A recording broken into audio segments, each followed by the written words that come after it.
Good evening, ladies and gentlemen. Welcome you all on behalf of Electrical, Electronic and Telecommunication Engineering Section Committee and ISL. Today we are going to start yet another new journey within our section committee. So this will be our fourth panel discussion that we are conducting in this session 2023-2024. So this time we have selected yet another very important and a useful topic uh, for us to get new knowledge and experience and share with our membership. So today we are going to discuss how the entrepreneurship will change the country's economy. And we have invited three key figures in the country who have started their journey from the beginning, and now they have like shining in the industry with shine colors. So we are very much happy to hear from them how they have started their journey and how they have progressed so far. So on behalf of Electrical, Electronic and Telecommunication Engineering Section Committee, I would like to welcome Engineer Migara Mithodana, Engineer Kirti, and Engineer Tarandu Disanayaka for this forum. And this forum will be moderated by Engineer Ishara Karunaratne. So this program is arranged with the support of ISL Secretary in Office, CEO Engineer Neil Abhisekar, and his dedicated team should be remembered for their support and unwavering guidance given us to arrange this program. So without taking much time, I would like to introduce our moderator today, Engineer Ishara Karunaratne. He graduated from University of Peradeniya as an electrical and electronic engineer, and he started his career as an electronics engineer in ACC IMT, and then he joined Sri Lanka Telecom as solution implementation engineer.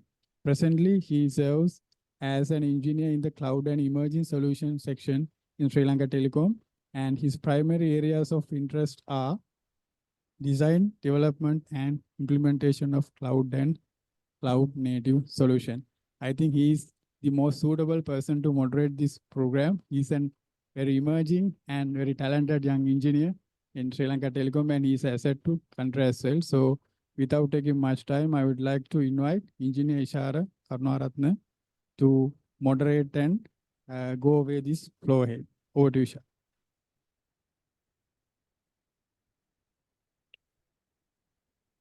Thank you very much, Engineer Tushanta, for this valuable opportunity and the support given throughout these arrangements as well.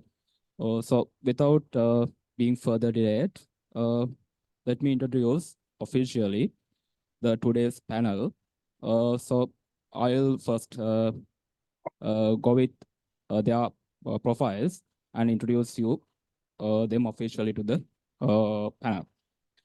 First, I'll go with this person. He's an esteemed entrepreneur developing innovative STEM, science, technology, engineering, and math education products for both local and foreign markets. He was recognized as the Startup Founder of the Year at the National IT Conference in 2023, and he's the CEO and the co-founder of well-known Magic Pit. Ladies and gentlemen, please welcome Engineer Migara Mithodana.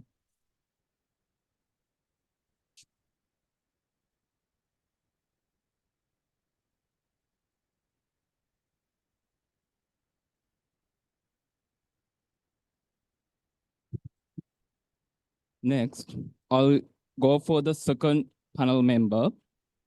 He's a renowned entrepreneur recognized for his leadership in biomedical innovation, IoT technologies, and software solutions. He's the co-founder and the CEO of Effective Solution Private Limited and Gender Innovations Limited. He has received the awards such as CEO of the Year and Best Startup of the Year. Throughout his career, he has been an active entrepreneur, driving the nation to Industry 4.0 together with many national and international level organizations. He holds a US patent for vascular system health monitoring and has won NSF grants for developing a technology for detecting chronic kidney diseases and dengue leakage stage through vascular abnormalities. He actively supports startup through initiative like the Entrepreneurship Society of University of Moratuwa and Mora Ventures. He is also engaged in academia, serving as a visiting lecturer at multiple universities and is involved in community service as a board member of the Rotary Club of Columbus Sentinels, and he holds a BSc Engineering degree in Electronics and Telecommunications Engineering from the University of Moratuwa and has interest in entrepreneurship, biomedical engineering, IoT, AI, and robotics.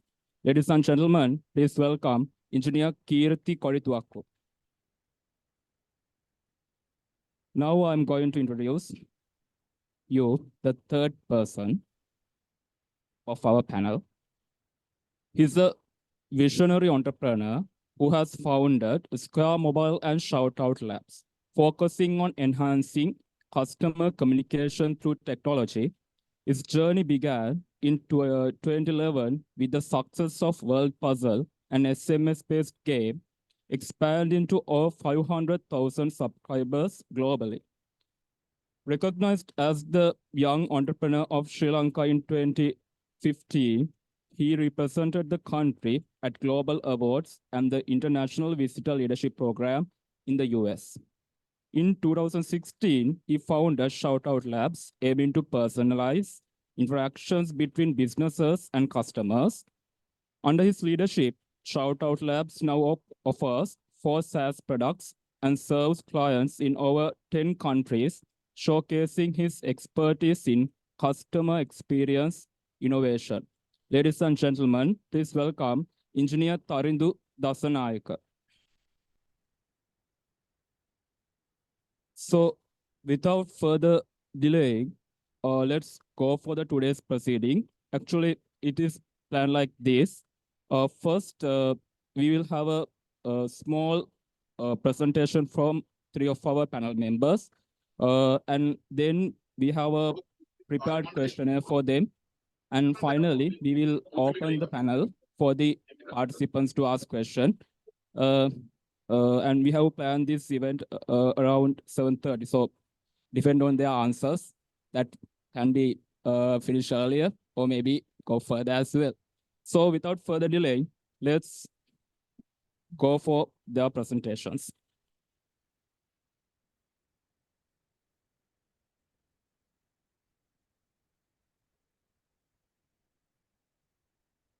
First, I will go with Engineer Migara Amithodan.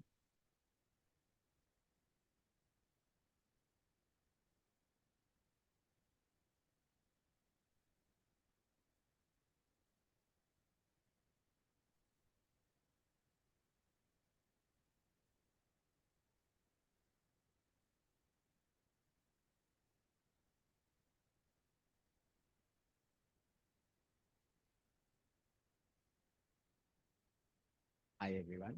So it's a pleasure to be here at ISL this forum today. So I'll quickly describe you what we are doing and what is our company is all about. And so basically at MagicBit, what we are doing is we are trying to make the future generation more ready for the industry 4.0 or maybe the industry 5.0, which is approaching very fast. So as we know, the world is becoming technology dominated. In the current pace of transformation in technology, I think a lot of things are getting automated, and so technology is becoming more liberated for everyone. So technology is no longer just for engineers; it's actually for everyone. And this is why I think even bodies like World Economic Forum highlighting that in the future, what will matter is the creative skills, innovation, and digital literacy. So these are the most critical skills they are highlighting, which is needed for the future. So it's not going to be, let's say, programming and all that. So it's going to be problem solving, innovation, creativity, and using the digital tools. So that is why this thing called STEM education has boomed during the last 10 years. So where it highlights actually problem solving, and technology is just part of it. So we are mainly focusing on the technology aspect of it. And what we do is we actually create tools for the students or the kids to learn about these areas. Even an adult can use it. get these hardware tools plus support software and content to support that. Basically, the idea behind this is to make a platform so the students can experience these technologies by doing it and learn this stuff and how to practically apply the technology. Because I think uh, we are right now approaching in a very rapid pace to a level where certifications, degrees, and qualifications doesn't matter to the extent where it doesn't matter if you have the know-how, the practical know-how. So basically, what we are trying to build is a practical know-how in technology application plus problem solving. So that is the idea behind these products, and we develop these electronic hardware devices like development boards in Sri Lanka, and we provide it to local players. Plus, we export as well. So this is our team. So I am one of the co-founders, and Anirudh and Akalanta are the other two co-founders, and we have Hasit and Roshan, who are industry veterans in our board as well. And so this is actually, we tested this product in the market using a crowdfunding campaign back in 2021.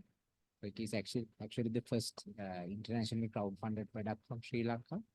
And we got this STEM.org authentication from USA as well. And as of now, we have exported these products to many countries, and we have partners in other countries as well as in Sri Lanka. And also we provide it to schools, non-profit organizations, and especially to the education institutions who are promoting these ideas. And also we have won many awards, giving us more credibility and recognition as a startup as well as for our product. And so this is normally how our kids look. Basically, these are tools to learn coding, robotics, AI, IoT, electronics, these stuff practically. And so this is one of the memorable photos for me, actually, me winning. So most of the awards that we have won for Magic Bit during the last 3 years has been for the company. And because of the company, actually, I got this award as the Startup Founder of the Year at the National IT Conference last year. So that's why I included this as one of the memorable photos. Thank you very much, Engineer Karamithotana. I think we have a lot of questions to ask from you in the comment questionnaire. Until that, we will go for the next presentation.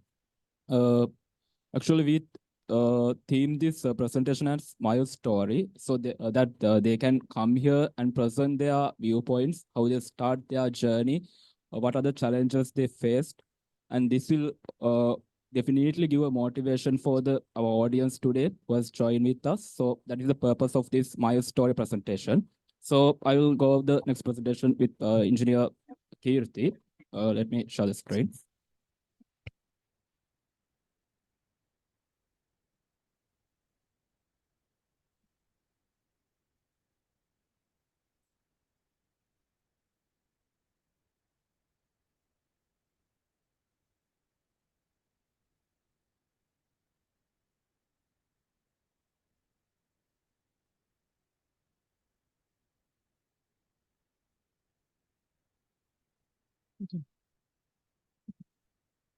Okay, first, I want to thank ISL and the organizing team for inviting us to this event. So during this presentation, I won't take much time because there's a lot of things to talk. So here, I would like to explain about my story. So when I talk about my story, it starts from the university. So where we teamed up with a like-minded group of people and then continued the journey of building a tech startup and tech ecosystem. That is the most important thing. So we wanted to build an ecosystem for the all university student to come up with deep tech innovations. So that is where the focus was. And then I, being the founder and the leader, I wanted to become the example for the fellow undergraduates and all to prove that this is possible. Like, otherwise, I may not be able to drive that force and build that ecosystem without doing it. And my colleagues like Nigara, they were senior to me and they were doing it. So likewise, we are joining forces together. And he's from Peradeniya University likewise. So entire university system holds the cream of this country. So we wanted to build a company so that we bring that platform together, not only for the Sri Lankan investors and the companies, but also the international. So this is our focus, and we have few successful milestones, and these are memorable photos that we were awarded in the national level and also in the international level, and we managed to get the necessary support from the media plus all the tech ecosystems. So I should say like this now: when we do something right, so we should join forces together. So that is that has been our focus, and yeah, that's about our thing. And today we would like to share those stories with you. And yeah, yeah, that's great. Okay, so then I'll move to the other presenter. You mean last slide? Okay, fine. So yeah, about few milestones, achievements of our startup during the journey. So like I said, we managed to get the attention from national and international level forums. Like for an example, for our innovation, we got top 10 innovations award in Cambridge Innovation Forum. And then in Japan, we won CEO award in MetLife Insurance Regional Innovation Competition. And in Sri Lanka, we got the best startup of the year. And then in the same conference, I was awarded as the Emerging ICT Leader of the Year. And then apart from the awards and achievements, we got the US and Japan patent, which is the first ever biomedical engineering patent for Sri Lanka. So that is an achievement for the country.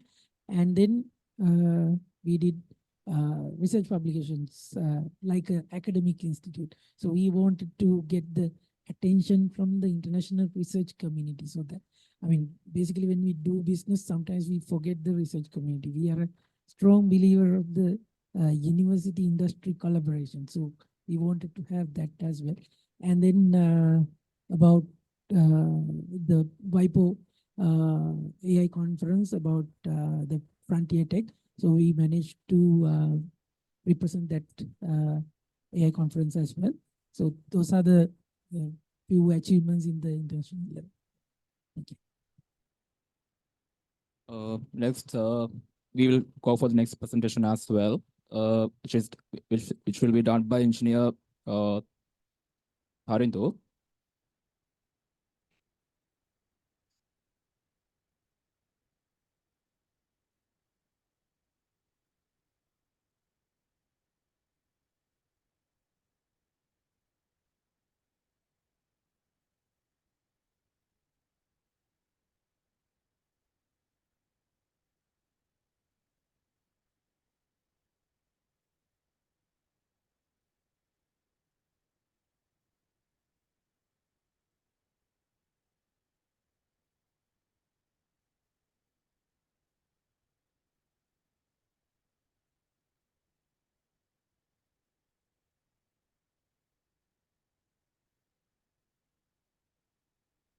So sorry for that trouble.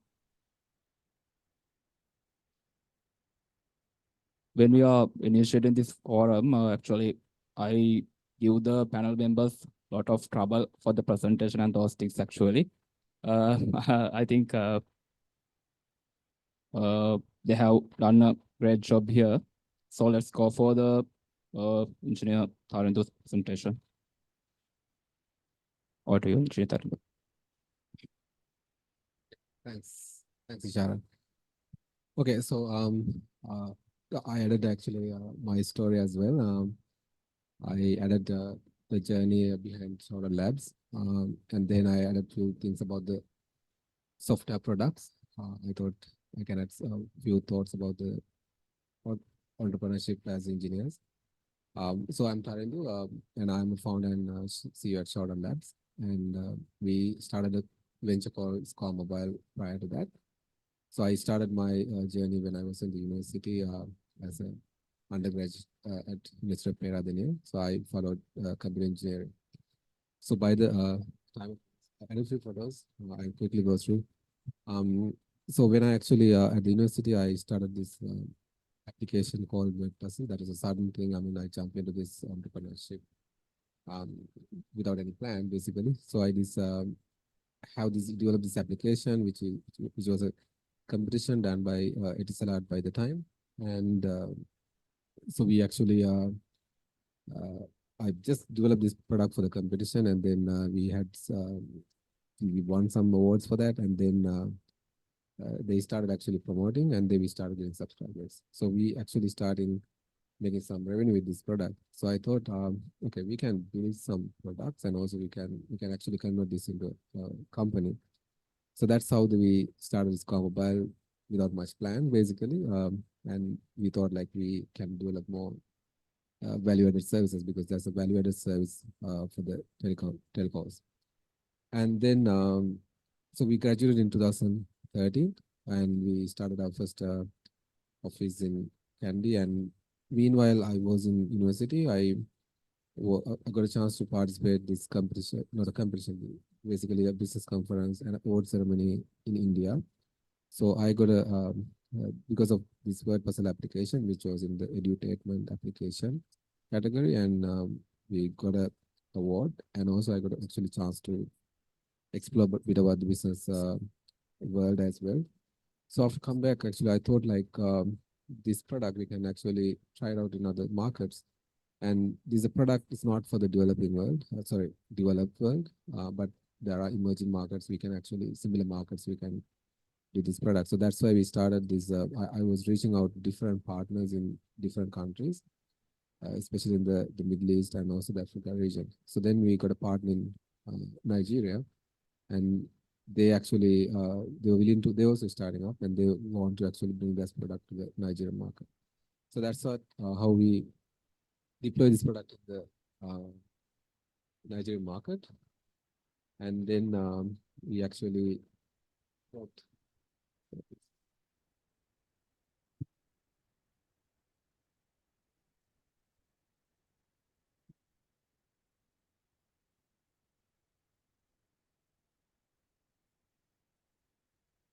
slide is moving.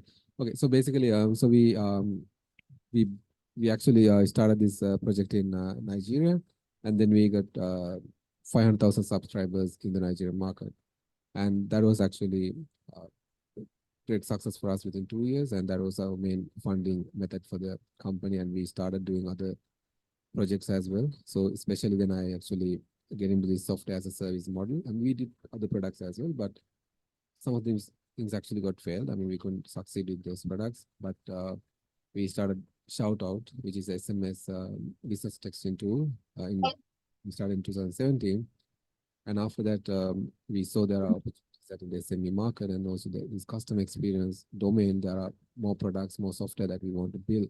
So that's why we build 3 software products. We call it software as a service, SaaS model.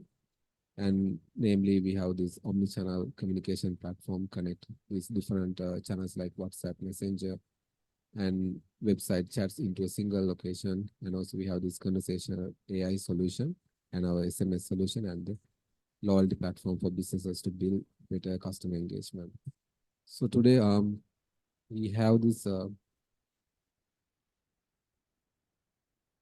today we have the presence in different countries. Like we have we have deployed these solutions in 10 different countries, especially in the Asia region, including Cambodia. We have good presence there, and also Middle East and the Caribbean and the North American markets. We have presence. So these are some of the brands that we work locally as well. Right. So that's about the story. Then I actually thought adding few things.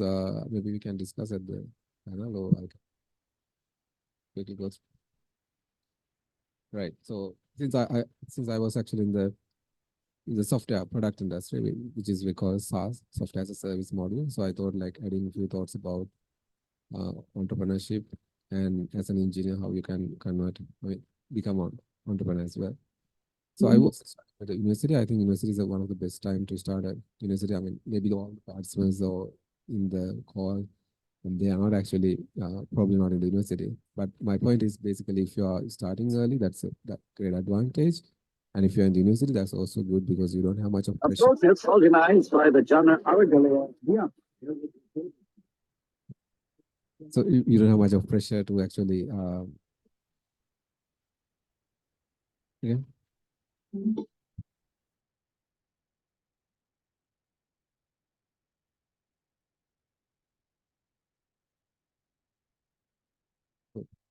Okay, so then other thing is actually the solve problems and fail fast. So as an on engineers mainly, because we are actually really passionate about technology and we are trying to build stuff. But when you're actually building a business, sometimes we are not really focusing on the customers and failing fast. That we're failing fast in the sense we need to validate our ideas. The things that we are building, whether they are actual problems, actual solutions, so we have to solve with the customers. And also that's why my third point also like start selling from the day one, at least talk to the customers from the day one and try to validate these products. So the products now we are actually developing these days, I mean, we are trying to go to the market at least within less than 3 months. So because we can get the customer feedback. So when we're doing these products in 2014, like back days, like we are building and we didn't go to the market and sometimes those actually failed and we are building something nobody wants. And also the finance, I mean, as engineers, another thing, it's we are not really think about the finance or what is our financial models of the business. Because still we are passionate about the technology, but that's one of the major things that we actually sometimes forget in the early stage of our careers. And then going global, so as Keith also mentioned, like we have to build products the global markets, and we are trying to we should go to the global market because the technology has a big opportunity to global market. And then I'll quickly go through this SaaS industry because SaaS is one of the booming industries. But I'll also add these 2 slides about the India. But before coming to the SaaS, now why SaaS? Because if you take some of the large companies, when we actually talk to the customers now, so these large companies started these IT arms, like IT subsidiaries in these companies, and try to build their own technologies inside. But when we are talking today, so they have realized that that's not the thing they should have done it. So because those products are not evolved, innovated, and those actually become legacy systems. But another side, like people actually building common problems, like through the software solutions, they are innovative, they innovate products around that. So when we actually talk into the big businesses now, they want actually ready-made products and products that already like off-the-shelf products. So that's SaaS. I mean, we are building one product, but can be served to many clients, not just one client or not customized for one client. So that's the Indian market is actually, when we look at, they were actually IT service-based companies. That means like they are actually selling IT labor. I mean, we are also primarily selling IT labor as an industry.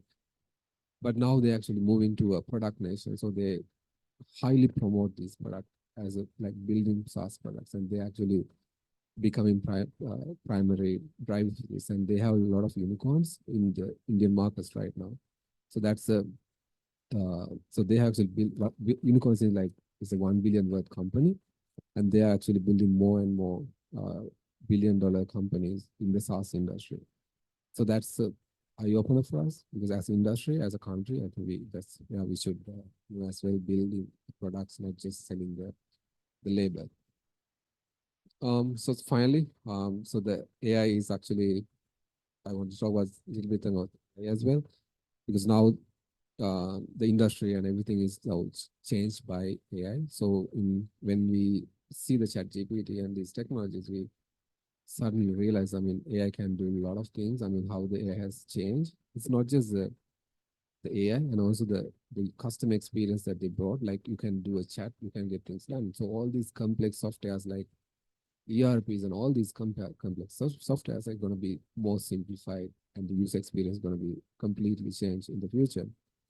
And also, you don't need to be like a coding wizard or coding expert to build products right now. There are tools that you can build your own software, build your own automations. Like there are a lot of no code, low code tools and AI tools now coming up to build these solutions. So you can be an idea guy and build these ideas to the life. So that's what you can do in the future. And also as engineers, like like you don't need to be a software engineer or computer engineer to solve like automate thing right now. So, and as engineers, you see a lot of um, things like manual things that you can actually automate. So these are the problems that you can solve around you. And when I meet my other colleagues now, actually talking about these manual works they are doing, and there are a lot of things that you can automate through the AI and the software solution. So you can build these softwares by the available technologies, and you don't need to be expert on coding to build those applications now. Another thing is that entrepreneurship is also on the rise. I mean, there are a lot of big problems that we want to solve, like in healthcare, in climate change, energy. There are big problems, but also like one person can actually build a product. So there are a lot of cases now. I mean, there are a lot of cases coming in the global markets, like how one person is actually using these technologies and build products and even become like an entrepreneur as by themselves. So these are the opportunities that for engineers that you can think about, and engineers has a great advantage that you know technology and you can understand things fast and these tools and all. So I think there's a great opportunity there with AI solutions for the engineers to become entrepreneurs. Yeah, so that's about some of my thoughts as well.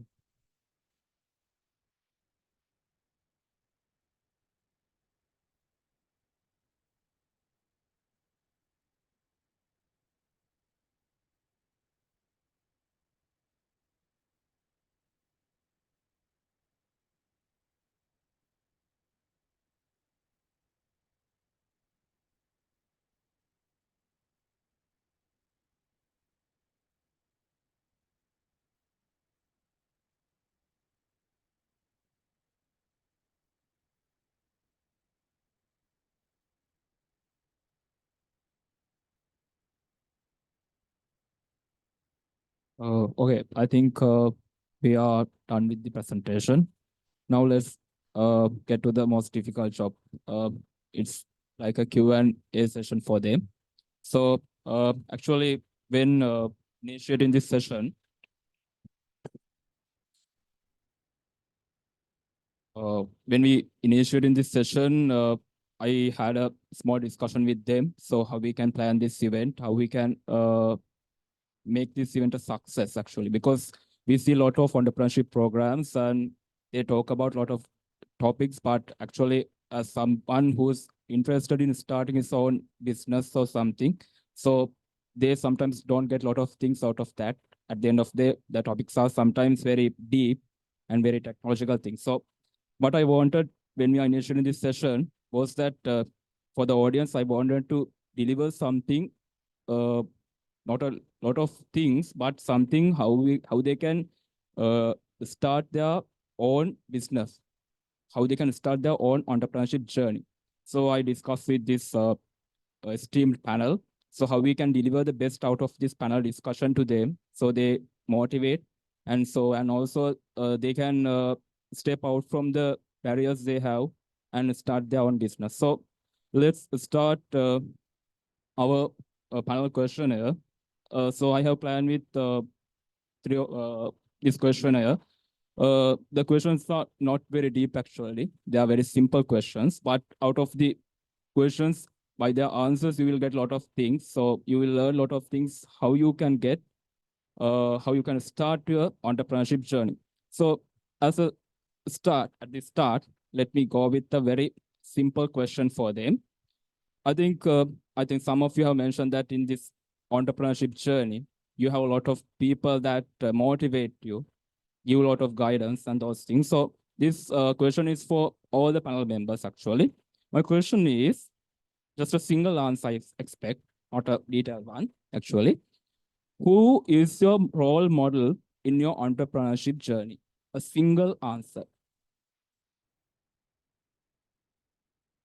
My role model would be Sridhar Vembu of CEO and founder of the Soho Corporation in India. Okay, let's go with engineer Kirti. Bill Gates. Bill Gates. Okay. With a local entrepreneur, I really admire Sanjeev Virwan and also Chandika Jayasundara. I found that greatly. Okay. So these are the people motivate you to start your entrepreneurship journey. So now I'm going to again to engineer Migara. My second question is like we all are engineers.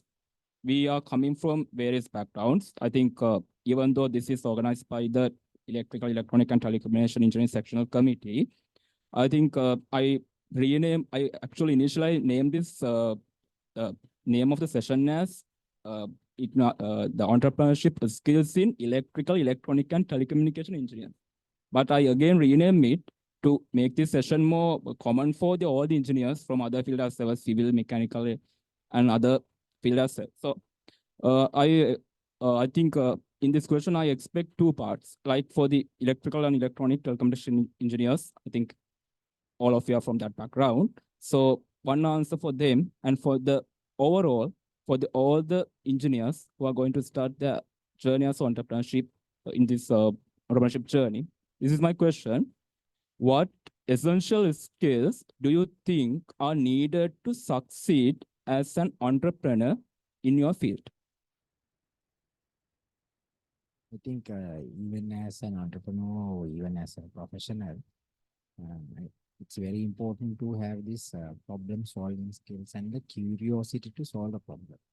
I think that is one of the key skills I practice, and I think that is required. On the other hand, I think in order to become an entrepreneur, generally for any engineer, it's very important to start something.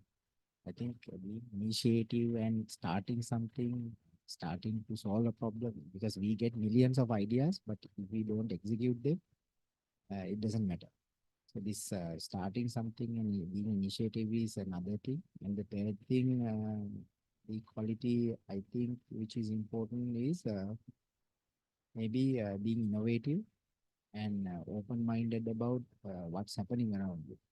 Because now sometimes being engineers, we tend to know about technology, but maybe becoming an entrepreneur requires knowledge in a lot of other areas. It could be related to the business, could be related to the current geopolitical situations, economy, and various things. So being very open-minded about these facts and being innovative is another skill.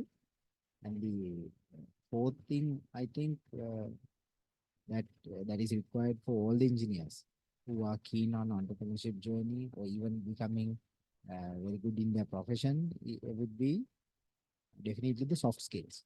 Because I think most of the time, even for the career progression also in engineers, plus when they are becoming entrepreneurs, I think it's very important to convey a message clearly to maybe to customers, maybe to investors, to others, and also to have a positive conversation with others. So not just to present an idea, but also to be maybe very empathetic about the others when you are solving a problem. For all these factors, these soft skills is a must. And I believe that's an area a lot of engineers need improvement as well. So therefore, these are generally things that I would like to highlight for all engineers, specifically for this sector, for electronics, telecommunication, and electrical engineering sectors. I would like to highlight we are living through this age where technology is rapidly transforming, and these sectors actually are some of the driving forces of the current industry trends today. So being innovative in the areas where you have the expertise is a major winner for all of us in this sector. So therefore, I think what I would recommend or what I would advise to any engineer in this sector would be to capitalize on the knowledge you already have and start solving a problem.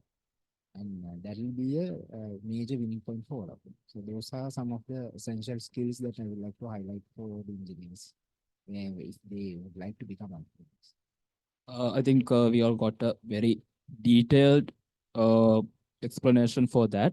Actually, as engineer Mikar also mentioned, we are all from the engineering background. So basic is there, the knowledge is there. So there should be something new So something we should have developed within us as engineers more than what we learn in the university, the basics. So I think you all got a very good answer for that. I now going with engineer Kirti. I think as we all know, day by day, the technology changes. So when we look at the news on the Monday and they innovate new thing and present to the world, and next day there's something come up again.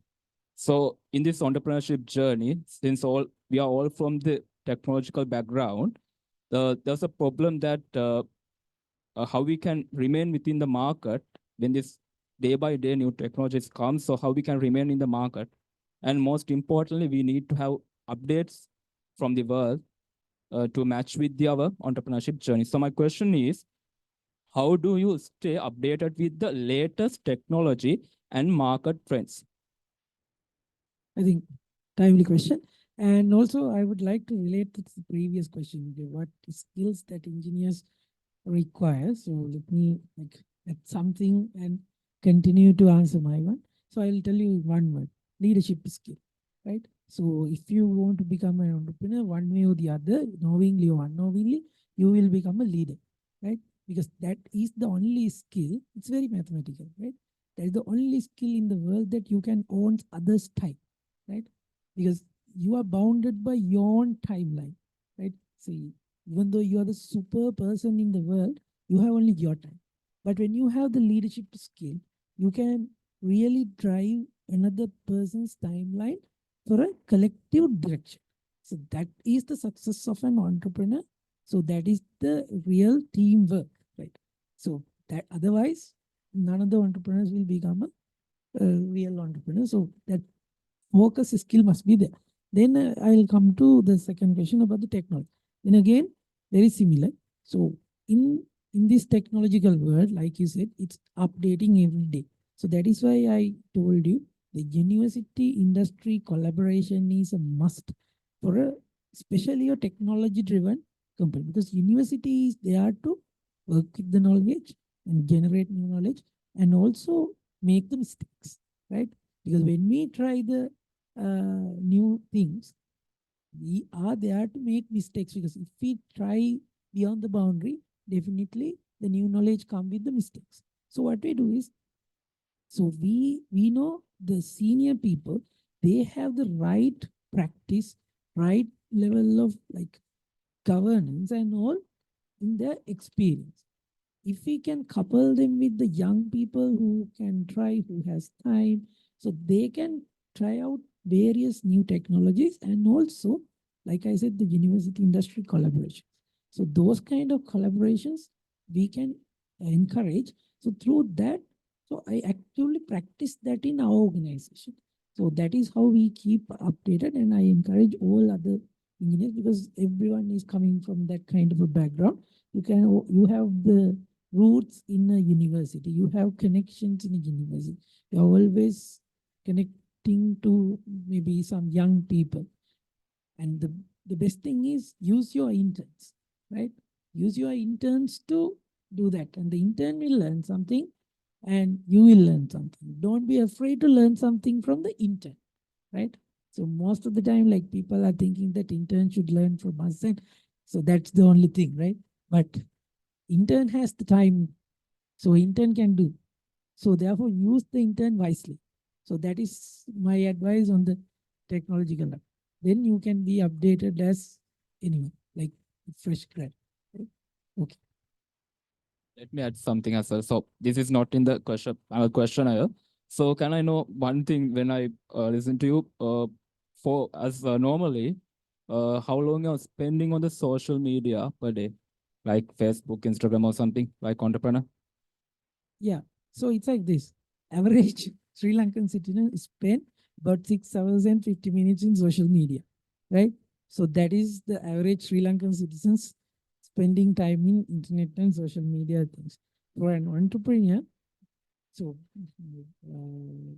we have to spend at least 3 hours, I guess, because we have to be updated and all.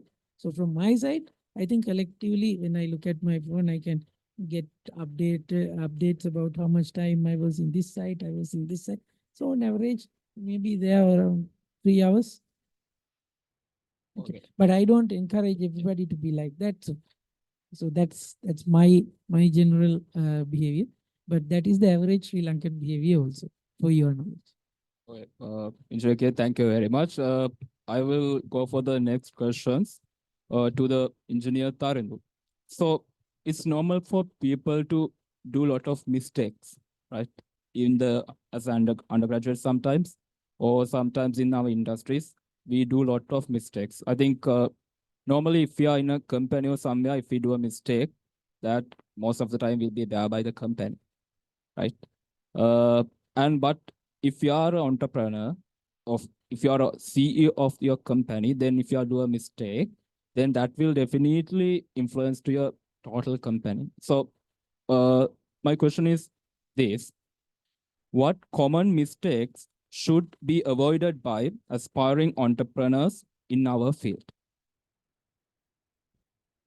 Right. So as engineers, actually, as everyone or like we are actually pretty good at technology and the knowledge around that or our field. So when it comes to the business, there are things that actually we need to gain knowledge. Even when we actually become entrepreneurs, like when we thought of like starting a business, one thing is like validating these ideas. So most of the even engineers or not, when we are starting a business, we have to validate these ideas.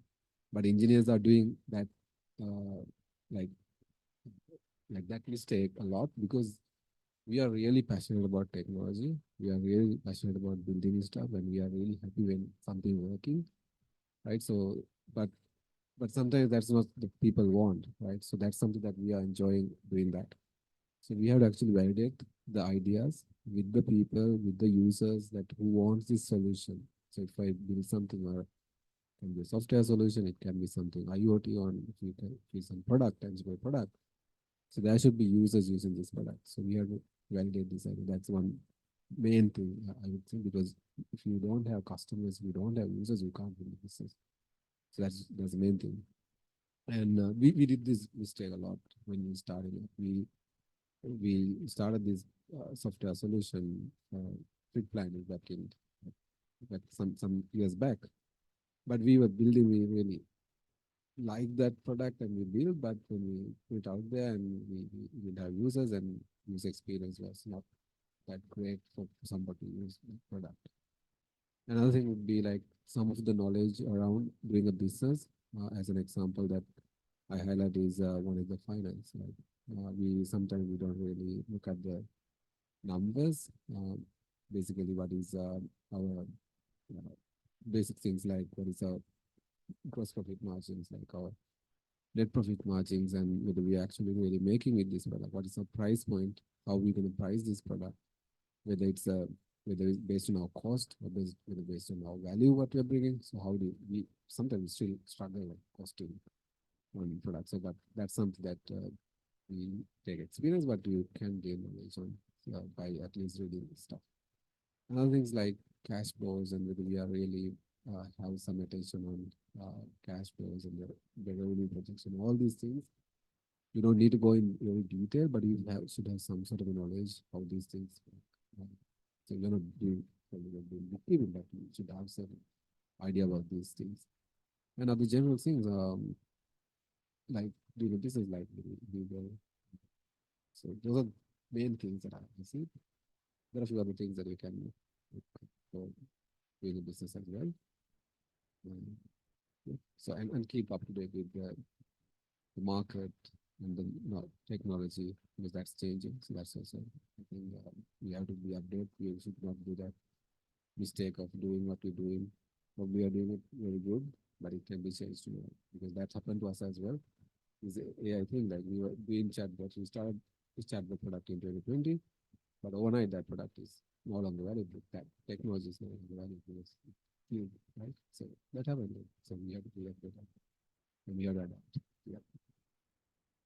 Okay, I think you mentioned about the validation when you are doing a product. Something came into my mind at the university when you are normally run a code or something, when it works, we say don't touch the code, right? We don't try to find the what happens within the code, but if it works, we say okay, don't touch the code, it's working now. But I think what many of us are lacking is we don't go for a root cause analysis most of the time. So when something happen, if if we can put some temporary solution there, and if we can run the code, or when the product is working, we think that it is okay. But most of the time, it is not a thing.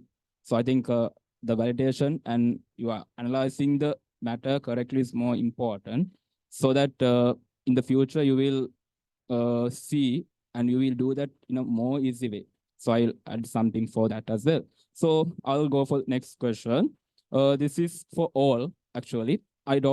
For this question as well, I don't need a very lengthy answer. I just, the question has two parts. So you have to answer for the first part and the second part. Let's start with Engineer Mikar. Okay. So my question is, can you share a significant challenge you faced when starting your business? A significant challenge and how you overcame it. A significant challenge you faced when you are starting your entrepreneurship journey and how you overcame it. That's my question. One of the significant challenges we had was, as Tarini mentioned, it's actually validating our product or the idea when we build something. Because as engineers, I think one of the drawbacks of being tech-oriented and knowing the technologies, we get caught up with this endless development cycle of perfecting a thing before testing out. So actually, we got some mentors, and we also got to know that it's very important to validate a product. So we actually launched it early and tested out and got the feedback from the customers. So that's how we actually basically came through that part. Let's go with Engineer Kirti. Same question. Okay. So when it comes to the challenges, so one is that when we wanted to go for our patents, I didn't have money, right? I didn't have any money in the pocket, and also to do that kind of thing. But with little money I had, we focused on that journey, and we managed to go step by step. And then we were able to go to the national level competitions and win the cash prizes. So that is how we initially funded the project. So whatever the cash prize we get, we put on that target because we wanted to achieve that target. So that's how we overcome those challenges. But I mean that I'm sharing because there are a lot of engineers who have that kind of ideas. They really want to pursue that idea, and they think that somebody like some investor or God should come and give this money, and then only I can start this work. So it's not the thing. So you should get that going, and then the God will come. So whatever the way, things will happen if you really try to do that. So that happened to me. I'm telling you by experience, right? Engineer Tharindu. Yeah. So one incident was actually when we starting up, like when I was in university, that project that I think that actually we started in Nigeria. So that one thing is actually technology. Because it's integrating a solution to the telco stack, technology stack. When I was in the university, is a complete black box for me because I didn't know the technology, how this telco infrastructure work. But suddenly I had to do that integration. So then I was really trying to look up for the knowledge, and I couldn't find exact knowledge because these are not that you can find online. And then sometimes I talk to the university lectures also to find that knowledge. So that's something that I came across, and finally, like I took few weeks to solve that.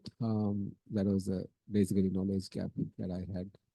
And then even this, when we are doing this software as a service project, like back in when we start the shout out and we want to actually put it to the global market, but when we are doing a software products subscription as a service model, we need to charge this subscription. And then we don't have a proper payment mechanism to do that, because if you are doing a project, especially a SaaS subscription model, then we need to have a proper payment gateway. So we want to get Stripe, because that's the best payment gateway that for supported for these software solution services. So we had to register the company in the US, because we don't support for Sri Lanka, and so that's how we came through that as well. That was a sort of a challenge, and also there are in this journey we had these areas of like we don't have cash to start something, expand something. So there are certain things that we also followed, like sometimes you can get those credits also, the cloud services. There are options that you can, certain cost you can mitigate, you can avoid probably with these options that we have. I think we all got very good answer for that question. So I'll go back to Engineer Migara with next question. So I think since Engineer Migara is also, he has a telco background and he worked at SLT Mobitel earlier, so he knows how relationships are important in working at SLT Mobitel, especially when we are dealing with the regional teams. So if we need to do something on time, I think you also in the region as well. So relationship is very important in our industry. So in the entrepreneurship journey as well, there are relationships and networking is important. So my question is, how important is networking in the entrepreneurship journey, and what strategies do you recommend to make your network? Yes, Ishar, I think networking has become one of the most valued things in the world, especially in the business world right now.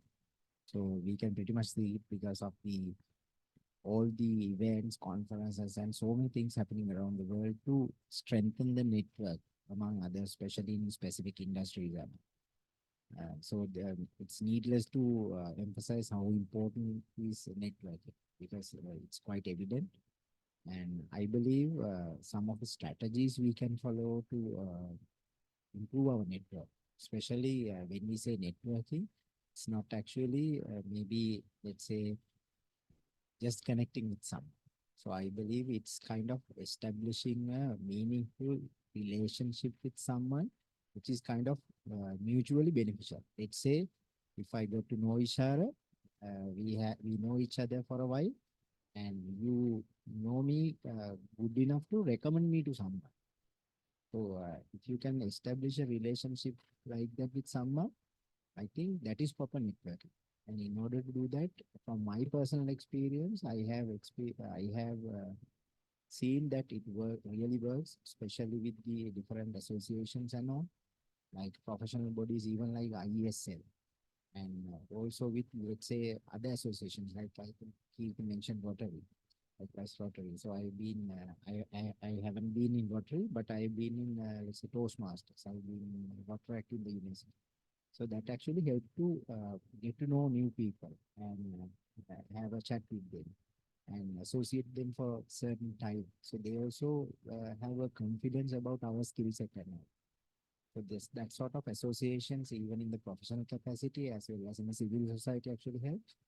On the other hand, I think both physical and online events, it could be conferences, business events, whatever the thing, an event is a physical gathering of people, which gives a great opportunity to meet somebody new, introduce about yourself, get to know what they are doing, or maybe that person is a role model of yours or a business leader. So you can have a chat. So I think one of the another strategies I would recommend is actually reaching out to people. Let's say if you don't know someone, but if you are very inspired by his or her work, so when you meet someone like that, or even online, you can do that. Reach out, ask for help, mentorship, or maybe some advice. So that actually helps to improve the network, and that has worked for me as well. And some of these people have become mentors of mine, and their advice have been immensely valuable for me. Plus, they have recommended me for others as well. So this reaching out is another thing apart from the events and all. And another thing would be, I guess, in today's context, social media, especially professional networks like LinkedIn and all. So if you are well connected in that network, and if you have mutual connections in a specific industry, if you really want to connect with people in a specific industry, which is beneficial for both you and the party you are connecting, it really works even to expand into other countries and also to establish international relationships and get to know what the others are doing as well. Plus to share what you are doing with others. So then if there are any opportunities, we can capitalize or collaborate, and that opens many doors actually. So I believe even for me as well, social media has become a very vital tool in today's in the context of networking today, and it has worked very well for me as well. So those are some of the strategies I would recommend for young engineers to improve their network. Thank you, Engineer. I think we got a very good answer for that question. Actually, next question is for Engineer Kirti, but actually in the previous part, he also answered that question. So let me ask that question in a different way. So actually, the initial question was, can you discuss a successful collaboration that contributed to your business growth? I think you already mentioned that the collaborations with universities will do a great job. So let's let's do this with some kind of a user case or something like with your experience. So what kind of collaboration, not in a general perspective, in a specific way, can you mention such kind of collaboration you had recently or in the beginning of your career, beginning of your entrepreneurship journey, that contributed to your business growth? So there are many ways that we use collaborations. So one part I want to add with what he said also about networking, right? So very simply, networking build relationship build trust build the partnership and the business, right? So that's the same way we are using to build this kind of partnerships, strategic partnerships. So for certain products now, say for example, in our case, we are building a medical technology product.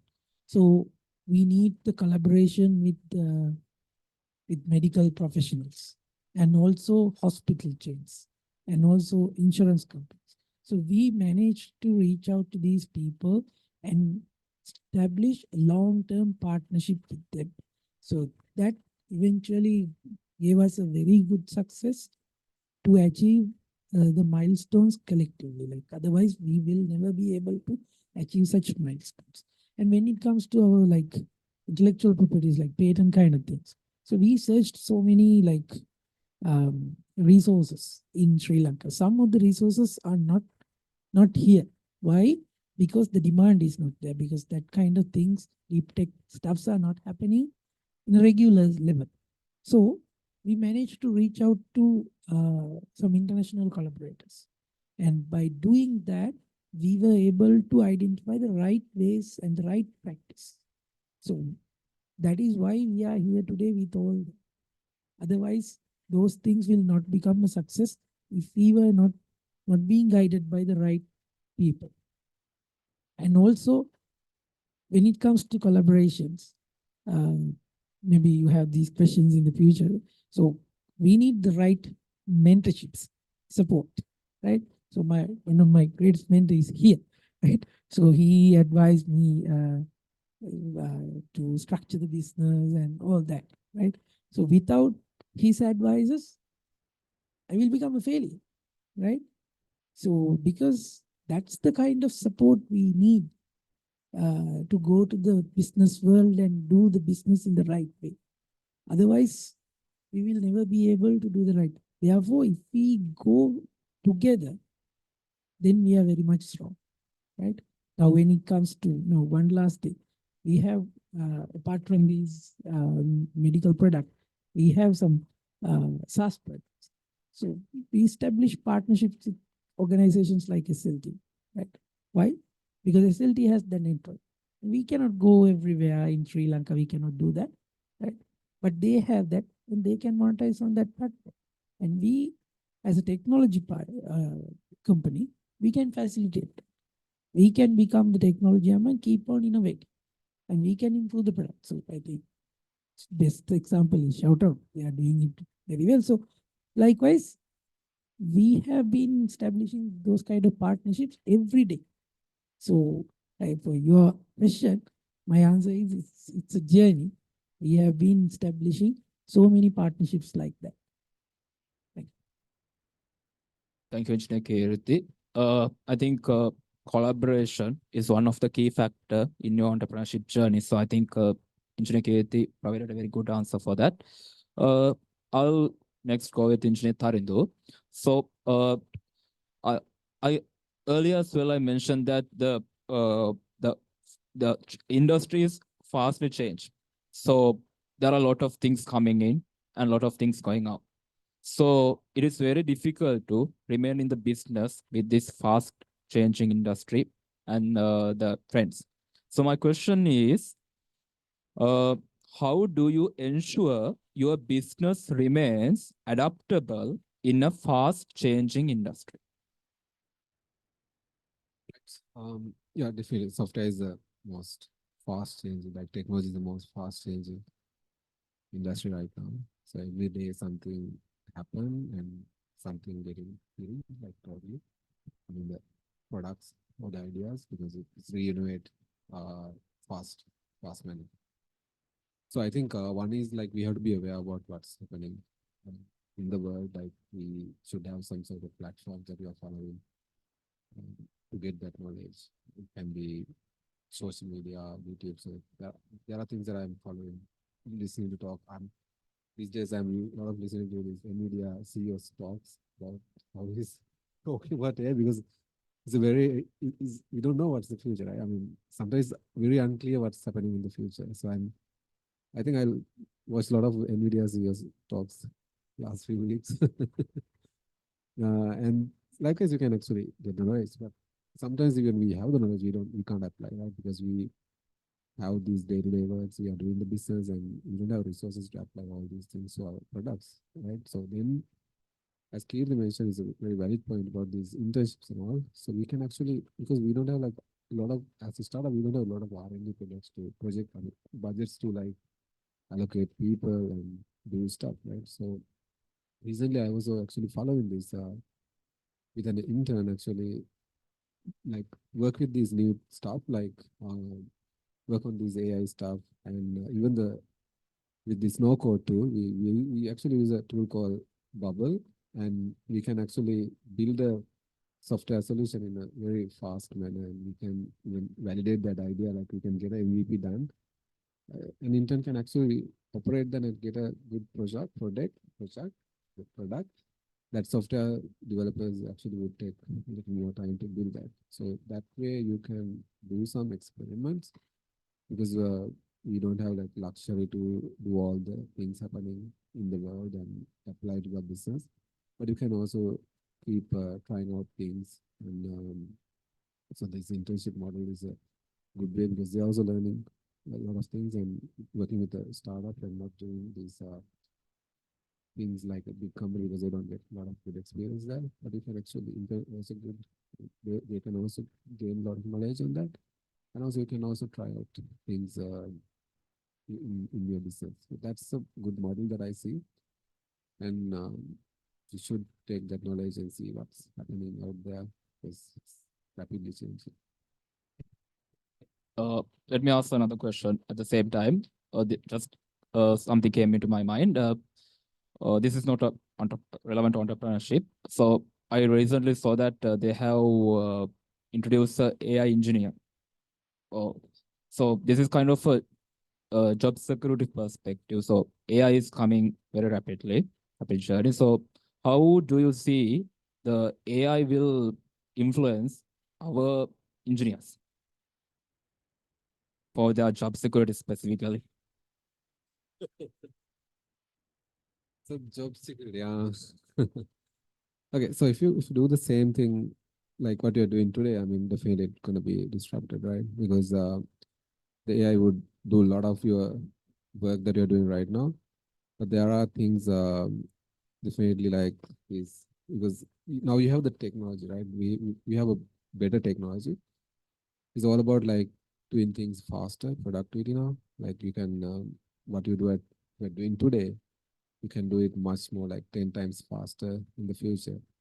So this skills like problem solving is because at the end of the day we are solving problems, and you should have these creative skills. Like these are the things that we actually grow more and more to adapt to these technologies, and and use these technologies, not just ignore, right? Because you can't ignore, like say, okay, yeah, I can't say take my job. No, it will take, actually, I mean, it will take some part of your jobs, but still there are things that you need to do it there, right?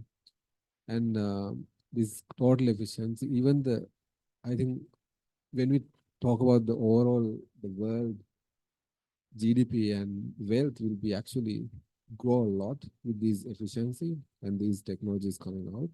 So there will be a lot of wealth will be, I mean, a lot of wealth will be created in globally as well because of these things that are going to be improved. So it's like, I think it's like industrial revolution happened. It's a different revolution happening, but in a fast manner, not in very slow, but in a fast manner. It would like to. Engineer, I think Engineer KT also have answer for Yeah, that. it's like this. So job security is just a word. Like, don't worry about that. Job security will come into play when you have a issue in, right? You have your skill, right? Then you are confident about that. When you are confident about your skill, right? There is always people to hire you and get your service. There's no problem. So I remember when I was in a short program at EPF, so they have clearly highlighted, I mean, that this was about 5 years ago. So they have clearly highlighted how people can become a machine and how you identify your art skill, right? Because now, say for example, even though we are doing like very technical job like software development, right? You should have your own problem solving capacity, right? Your own way of seeing the problem in a multidisciplinary manner, how to combine all these things together, right? Then you will be able to become, I mean, you will be able to awaken your art skill, like it's art, it's coming from you. So that's the important part. When we try to introduce machine, we love it because then we can improve our processes. We can get the coding very fast, and we have like never sleeping developers and not getting tired. Also, the sometimes now when we are relying on developers, it's really hard uh, because it's an intellectual job, right? It comes with their motivation. So if their motivation is not there, usually the product is coming with so many issues, right? So this is the common practice. I think AI tool, it may not be a success at this point, but everybody in the industry is aiming at it. Therefore, it will become a success, right? So whatever the logical parts, we can replace logical and repetitive tasks can be replaced. That is the logic, right? So therefore, we should not be able to, I mean, we should not be focusing our job role in that kind of a thing. Say, if you have, you can do a self-evaluation, right? For whoever the people in the audience, you can do a self-evaluation. If your job role has a section of getting repeated, if you have a logical part that a machine can do, then you should be like changing your role. Otherwise, you are at a risk.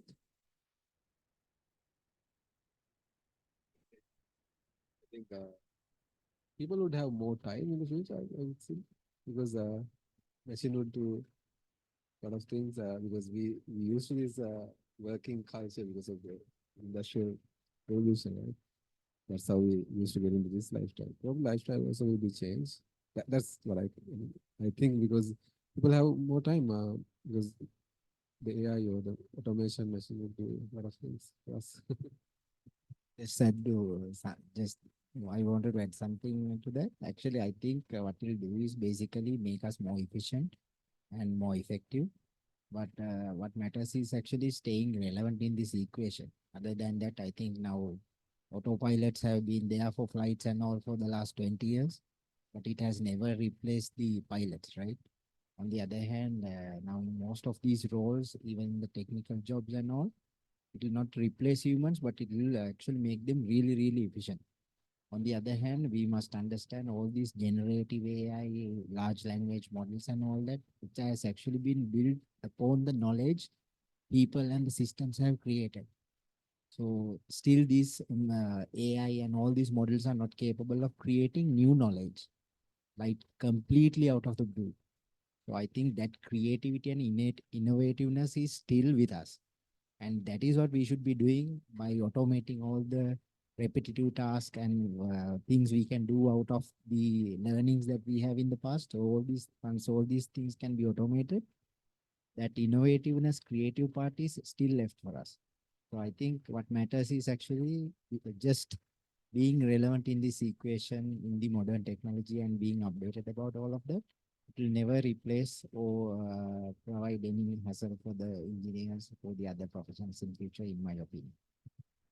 I think we deviated from the original topic, but we got a lot of points out of that words, I think. So let's go back to the entrepreneurship thing. So question is for all of you. So I think you are representing different aspects of the engineering profession, like some are from products, customer design, SaaS, IoT, AI, and those things. So my question, first this time I'll go with as last time Jimmy Gara first. What emerging opportunities do you see in your field of entrepreneurship? So if you are someone is going to start, maybe this is kind of revealing the secret that next opportunity for them. So what are the opportunities, the emerging opportunities that new entrepreneurship can have in our field of engineering? I believe there are a lot of opportunities, especially in this startup space, right? Because even if you take globally, usually even the world, the customers, the investors, everyone loves to see technology products developed by engineers, honestly. So I think there's a lot of opportunity for the engineers, especially people who are coming from the tech background, to come up with new businesses, startups, and new products, because they have an upper hand in the in present day, because it's totally dominated by technology. If you take all of the startups and businesses started during the last 2 to 3 years, most of the time you hear about tech startups and tech companies, right? And the Indian economy is completely driven by tech startups right now. So basically, there's a massive opportunity for the people or engineers especially, who are willing to realize an idea, a new innovative idea. And on the other hand, I believe now now being an entrepreneur is not everybody's cup of tea. So being an early employee in a startup is also a massive opportunity. For example, now I actually met one of my senior guys from the university once.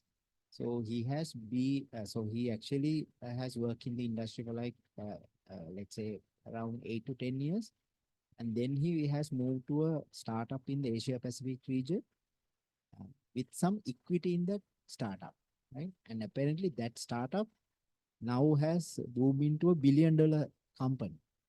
So basically his wealth has been like 1000x for the last 5 years.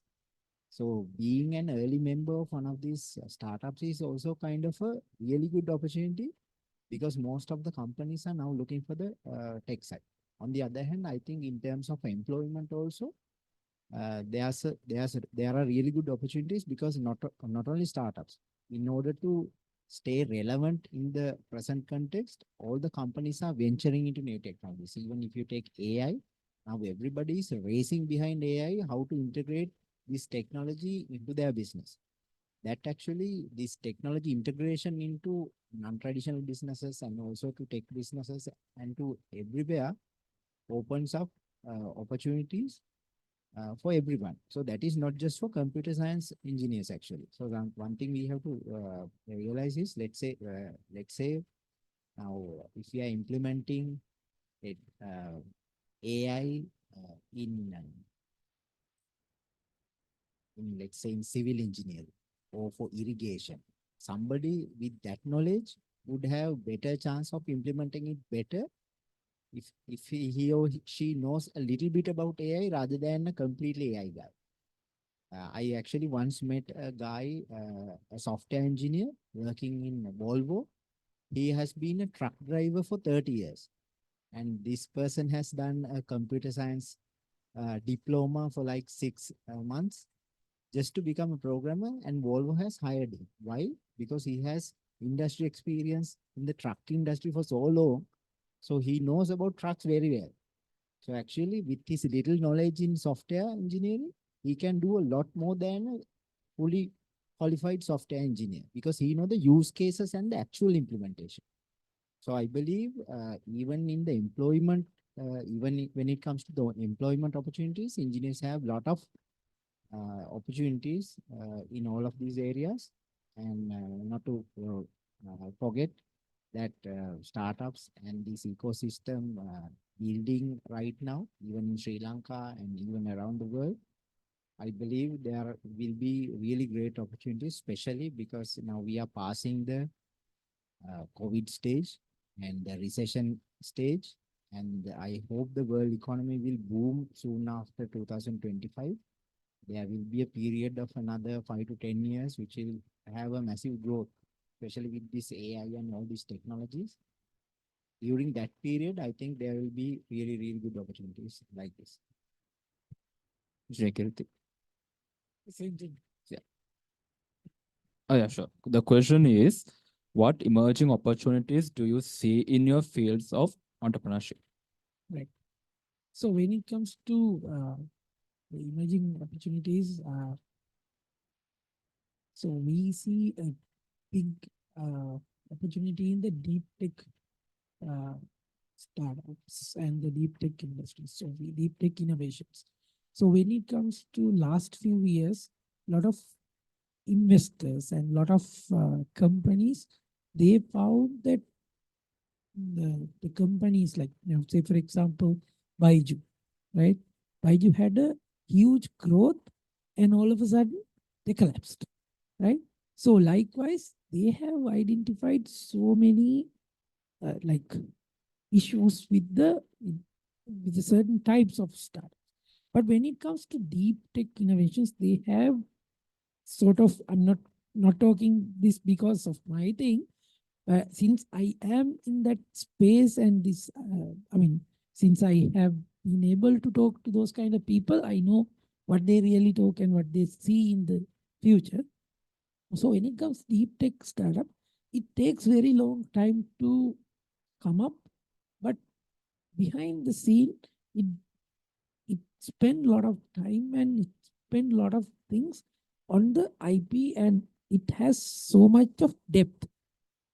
So they see that kind of investments as some of the safe investments in the future. So that's the kind of global mindset. Because recently I was selected to one of the global accelerator. So I also didn't know this kind of thinking in the global level VCs. Like now, when it comes to the organizations like the research organizations, now Science Foundation and all that, so they are the organizations we have to nurture the research, especially the deep tech research that are happening in the country. So my point is, in the field of entrepreneurship, these kind of companies are getting a traction in the near future. Like Migara said, there will be economic boom in the in this period of 2025 to 2035, right? So this period, they see this kind of deep tech startup as a potential to invest their money as a safe investment. So that is the kind of mindset, and that is the kind of mindset we can share among the engineers who are especially focusing in this kind of innovative things. Because when we have engineers who are coming from very good academic background, they have the potential to venture into these kind of things. And also, I must encourage the multidisciplinary approaches uh, to do these entrepreneurial activities, because that is the future. Now, earlier days, we were thinking like only software, maybe only civil engineering, so could do something. It's not the case now, right? So sometimes not among the engineering fields, but also other fields. Now, engineering finance, and then engineering medicine, right? So maybe engineering into some arts, right? So likewise, there are a lot of things, right, that are happening uh, in the field, and those are the emerging opportunities. Because with the fourth industrial revolution, I will finish my answer with the fourth industrial revolution. Now we see a different world, where we talk about the fusion of digital, physical, and biological worlds, right? So digital, I mean, fusion means after a fusion reaction, we all understand that after a fusion reaction, we cannot go back to the same elements. It's a completely new uh, element we are seeing. So that's the output we get with the fourth industrial revolution. Because in the third industrial revolution we had digital world, right? In the first two revolutions we had physical world revolutions. So now we see uh, all these worlds are coming together. So therefore, we as entrepreneurs, we must be focusing on that uh, development in the industry. So I think that is the emerging opportunity. Engineer Tarindu also add something to that. So I'll talk about the software products. So SaaS is a big opportunity. I mean, it's um, it's, it's actually changing as well. SaaS industry with the AI, but it's a big opportunity. And also there's a concept called micro SaaS now. So that means like small SaaS applications for specific vertical. You have these, let's say, ERP that can cater to multiple industries, but there can be a micro. I mean, from ERP is on a micro size, uh, but there can be a ERP that you can build for a specific untouched market. I mean, so these are like the vertical SaaS that we are focusing on one vertical. So this is actually emerging thing like micro SaaS, like you are building for one purpose and it's a small product, so that can be built even by one person. So that's why I told about the solo entrepreneurship is actually the rising. People actually building these micro SaaS the market. And with the, I also think like the user experience of products will be changed a lot in the future, because we have these UIs of the buttons and all these to get even the reporting and all these things. We have these different UIs in the product, but this will be changed in the future, because you can see like as an interface how easy is ChatGPT sort of a solution, because you can get things done in the conversational interface, and it can do a lot of things in the conversational interface, right? So these sort of conversational interfaces, so this user experience, like people want probably go to different tabs and all, clicks on these different things, but they want to get things fast through these sort of interfaces. So that will be change in the SaaS industry, and low code solutions, as it was mentioned, like people who are in different industries can actually build, like when let's say a civil engineer can actually build a software solution for his industry by using these technologies. You don't need not to be a code expert to build the software. So those are the changes happening. So to find these solutions, like at the end of the day, you have the technology now available, and then you have to find problems, right? So the software engineers, like we are actually building softwares, but we don't see these problems happening in different industries. But the people who are in these industries, like can be a mechanical or production engineer, civil engineers, they'll see a lot of problems in markets, like their industries. So they can actually automate these things through these technologies by like thinking of these ideas. And one of the example that actually I'm actually really looking these problems, like exploring these problems. Like I was actually talking to this call center solution, like a BPO solution. So they have this person who is doing this quality assurance. That means like they promise for each brands, they're handling the calls, like they're actually doing a quality assurance and 2% of their calls. So one person is actually listening to like 1,000 calls and rate what was the, like the how was the satisfaction of the customer and what are the key findings. Like we listen to like 1,000 calls per month, right? So this can be actually like still he's doing 2% of the calls, but AI, I mean, simple technology now, you can actually completely uh, transcript these calls, and you can actually finding all these actions like satisfaction, everything to the 100% you don't need to do 2%. So likewise, there are problems available out there like you can solve with these technologies. So you have to try and find these problems in the market. So those are the things that I see happening in the market. So I think simply saying there are a lot of opportunities, but they don't come and knock at your door. So you have to find the opportunity, and that is what you have everyone mentioned. So let's go back to engineer Migara. I think this is one of the key and very important question. I think every entrepreneur has this question. So this question is like also I think engineer Kirti addressed some part of that question, how they find funding in their innovation and those things. So my question is, how do you approach funding and investments for your business? Yes, Ishar, I think one of the popular misconceptions about being an entrepreneur is like you need to have a huge capital to start something first. And I think that is something we have to, I think, demystify here. Honestly, I believe now, first of all, if we really solve a problem for a person or an organization or someone, and if we really have to have the skill to, let's say, build just a small mobile app or software or something, if you are really solving a problem, actually, from the initial versions onwards, we can make money by selling. So even some small businesses, they have organically grown into bigger businesses simply by making the revenue from the beginning. So that is one side of this. And the second side of this problem is, let's say, if we really want some amount at the beginning, now these things are not secrets anymore. These things are available in the popular domain. When we are fundraising in a startup or for an idea, these cycles have been properly defined by others who have done it multiple times. Like the first stage would be our own money.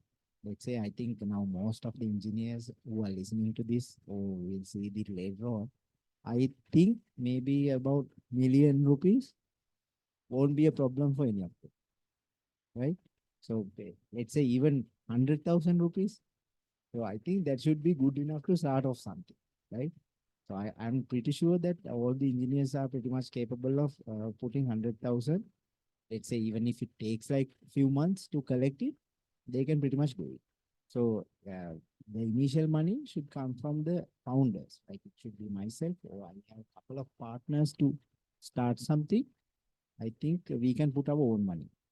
And that is where these partnerships or co-founders also comes in. I believe that when we are starting off a company, even in our company, myself, Anirudh Akalanka, so three of us had the skill to build our product, test our product, and also to market our product to the early customers. So three of us shared the skill set to do that. So this that sort of having co-founders with different skill sets actually helps us to build the product. Plus, we all three of us actually put our money to the business as well. So initially founders can do it. Then we call it friends and family. So the initial the next round would be basically from your friends and family. And I know many people like sometimes argue that certain individuals had their family wealth and all that to start a business. But honestly, that is their unfair advantage. We can't blame about that. So, but if you have that sort of an unfair advantage where you can tap into your brother or your parents or maybe a relation, friends and family, or a friend of yours, that is another way of getting money. And the other way of doing that at the early stage would be even debt funding. What we call as now, if we take all the traditional businesses in Sri Lanka or in any other country, most of these businesses actually leverage on debt funding, basically getting a loan from the bank. If you take any traditional business, that's how they run. And especially now, it's a really good opportunity to think about it because the interest rates are coming down. So very soon, I believe that interest rate will go beyond 10% even, which actually provides a great opportunity if you can develop an idea or a business which generates, let's say, something more than 10% net profit margin, not net profit, something which can actually provide you, let's say, enough to cover a 10% interest. I think that will be good enough to pay the loan, right? So this debt funding is another thing. And then actually, I believe it comes to the stage where we can go for the investors as well. And when we go for investors also, now, even before the investors, there are multiple methods right now, even in our company. We didn't have the initial capital to develop the product. So what we did was we tried out this option called crowdfunding. We basically list our product in an online platform, marketed it. So basically, people pre-purchase the product and we got some funding out of that. Then we produce the initial versions and ship it to them. And there are now new ways of raising money like that as well. So that actually worked for us.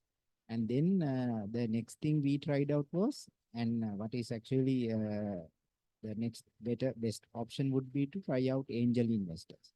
Wealthy, high net worth individuals or people who have spare cash where they would like to invest in a risky option like a startup, because actually investing in a startup will not provide a guaranteed return on anyone. It's not like a fixed deposit. It's not like a unit trust or any other investment opportunity. It's actually a risky investment because sometimes we may not be able to do it at all. And I think on the statistics also about, let's say, a very small portion of startups only actually succeed. But there are individuals who are wealthy enough to bet on that, or who really love the idea and like to invest in these ideas. Maybe to make the world a better place, or maybe to just to support a worthy cause, or maybe to make some money out. So people actually invest with various intentions like this, and these angel investors actually, there are many people as well. Even in Sri Lanka, you wouldn't believe that there are so many people who are willing to invest in the range of, let's say, 3 million to 10 million range. So there are so many people, but we have to present a good enough idea for them, plus a really, really good plan that could probably work out. And especially being engineers, I think that is where our numbers, forecasts, and all these skills should come in as well. So there are angel investors like this. And the next option would be the investment firms, like venture capital firms and all that. And the best opportunity right now I see is not only in Sri Lanka, there are many venture capital firms emerging in Sri Lanka as well. So I actually got some funding from the Lankan Angel Network, which is a venture capital firm here. And there's one called BOV Capital. Dialogue has an innovation fund. John Keels has one. So likewise, where there are many investment funds available who are actually investing in these sort of new ideas.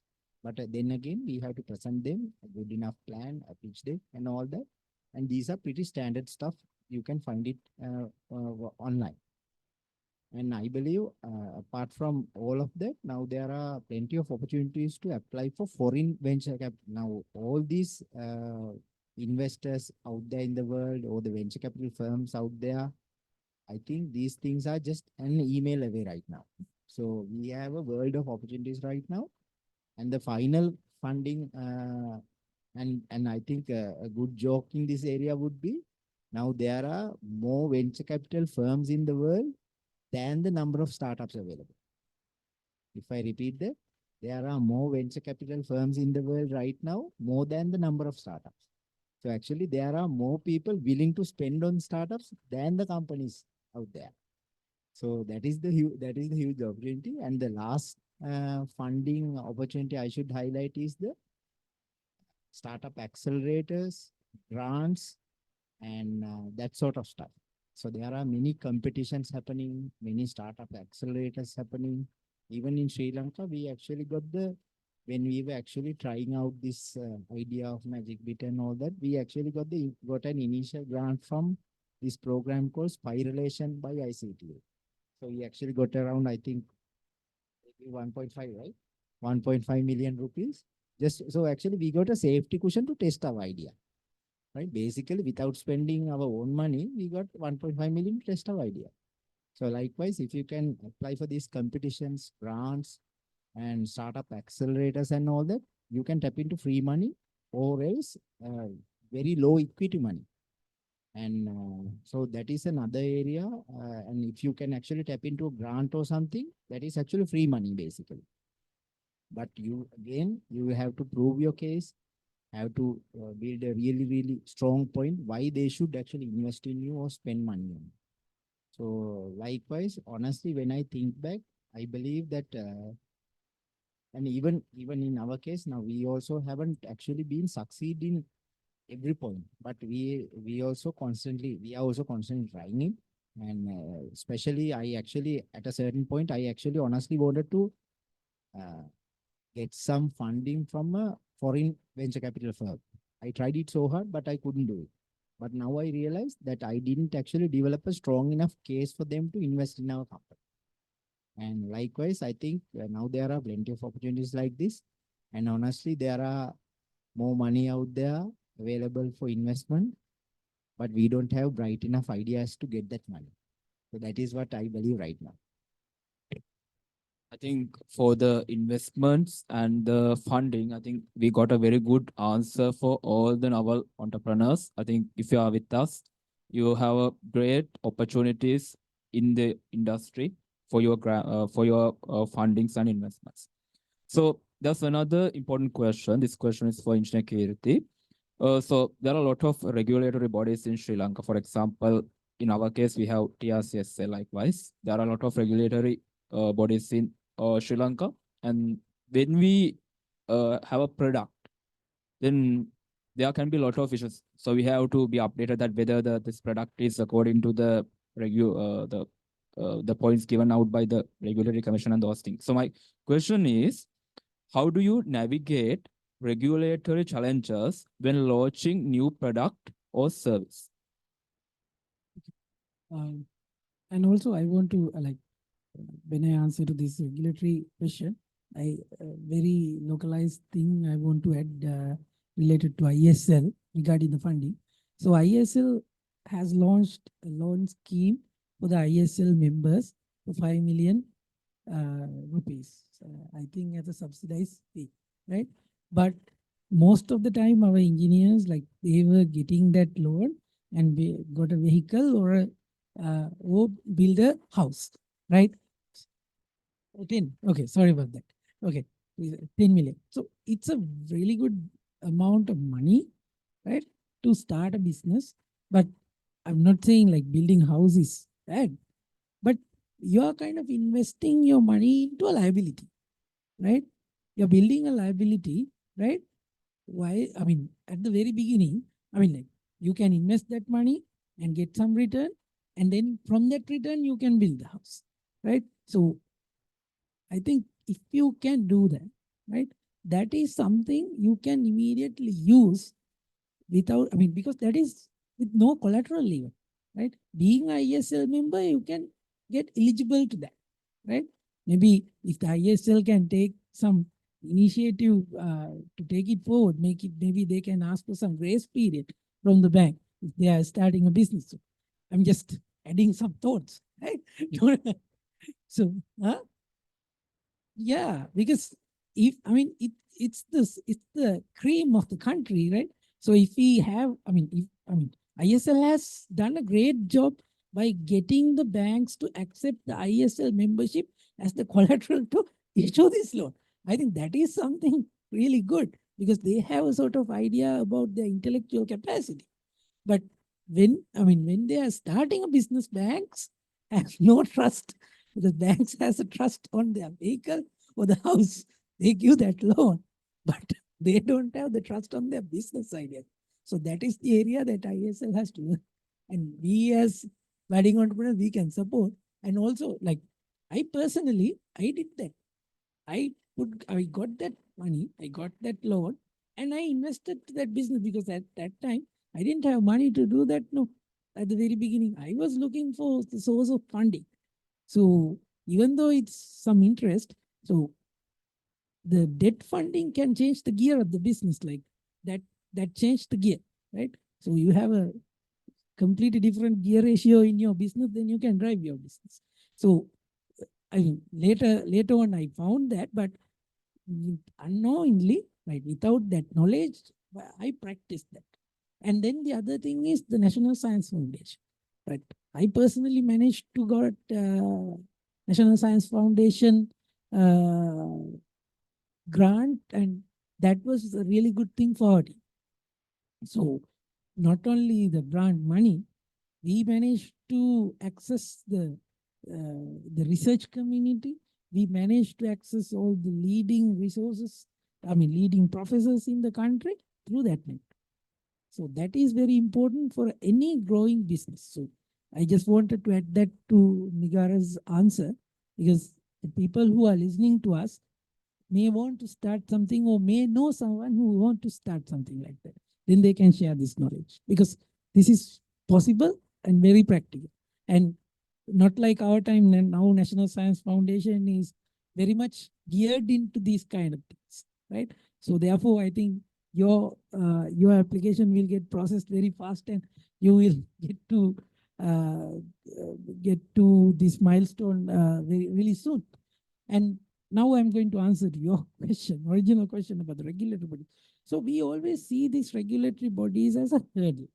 So that is why we think regulatory bodies as a villain, or sometimes maybe a black box.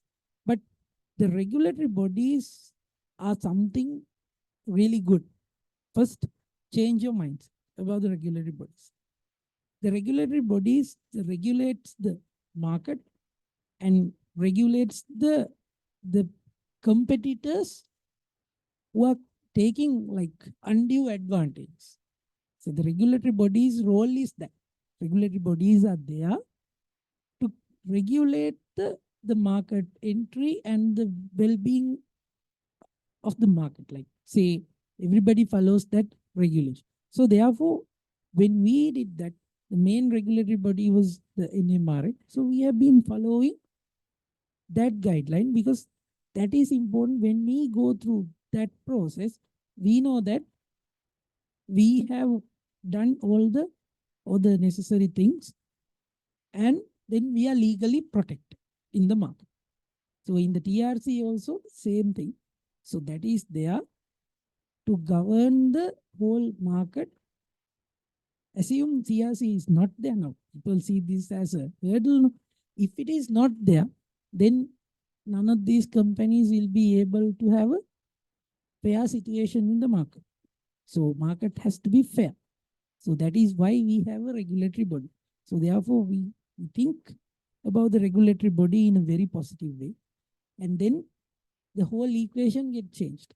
Then we approach them positively, and then we get the support from the necessary people, right?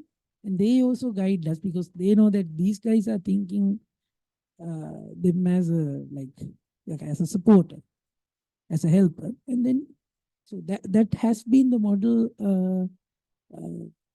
in our company. Like, so we initially didn't know up to that level. So late, after a couple of tries and after studying through this, we understood that has to be the model. We got a very good answers to not to see the regulatory bodies as a hurting, but it's like take them as a blessing for your journey. So I think that's a fact, very, very good fact.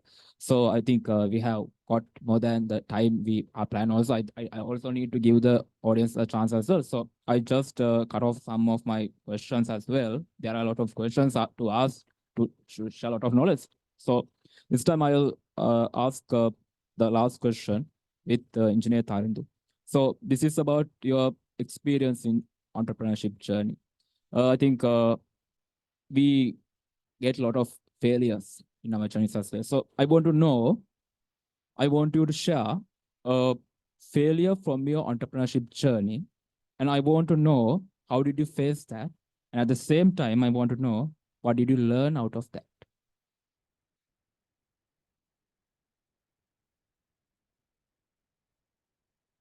There are okay. So the incident I will tell about this Mobile, like the first venture that actually we ventured into.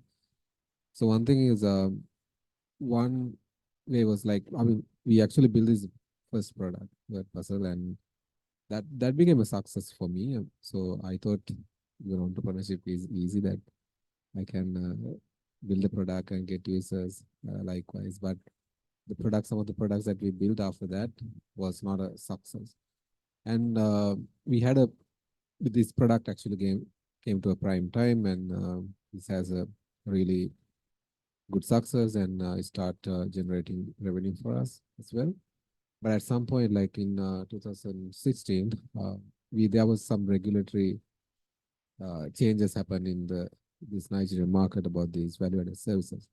So suddenly the traction was actually getting dropped for this product, and certain portion of the revenues started getting dropping. So that was actually a big challenge for us those days, and that's one of the challenges we faced by the time.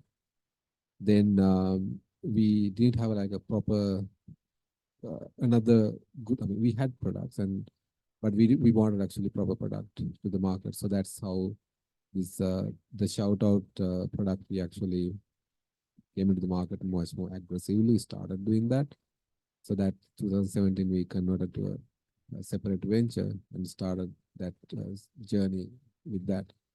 So that is one of the failure. Like we didn't really invest on properly on other products or other avenues properly, and I mean we didn't validate some of the ideas that we had. Also with us was, I mean, we didn't validate properly. So those are the hard learnings and some of the failures that we had in the first venture.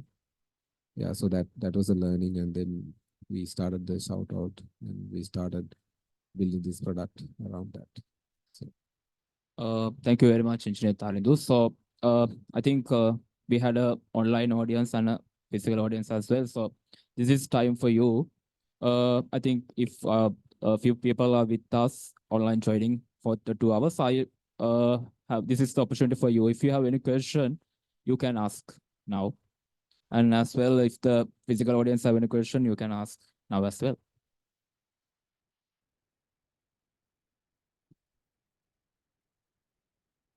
Thank you. I just want to thank all the members of panel for their valuable thoughts for our engineers, especially for us also. I have one question that normally I got to know that in Sri Lanka, entrepreneurs percentage is 2.8%. Even in India also is 14%. I think people don't like to take a risk. That may be the reason. So how about the quality of life of entrepreneurs? Because normally people like to in the comfortable zone, and we heard that entrepreneurs not like that. They have to have some hard work, or they want to work extra hours. Normally people in the government or private sector 8 hours or 10 hours working hours. It's okay. But how about your life? So how about your sacrification to your company, and how about your life with your lovers, that is your family members? How about that side? yeah, so not always easy, like because we have certain stressful time. We have to go through different stages. Sometimes, as I said, like these failures, especially, we have to go through that. It's very stressful as well. So those days actually were, if I get married, I mean, we had a very easy life, like, so that's not an issue. So we used to work probably all the time. I mean, even at least think about some ideas. Still we do that because still we are thinking about some ideas and all. But I think it's fun as well as an entrepreneur, because that lifestyle, you get to used to it, because I like how these I mean, thinking about these ideas, and but stressful times are we have anyways passing through, if we have stressful times. So anyway, it's by the time it will we are passing through as well. But I mean, right now actually try to as a because I don't have kids yet, but they can actually add more thoughts on that. And also I'm trying to focus more on the bit of more on the health now. At least going to a gym at least 2-3 times a week, at least 3 times a week. Trying to do that and adapt to a good meal. So these are things practicing, but because of the bad practice, I mean, some of the bad practices we had after the university, and but now the time I'm focusing on those areas basically. That's from my side, but maybe cannot be.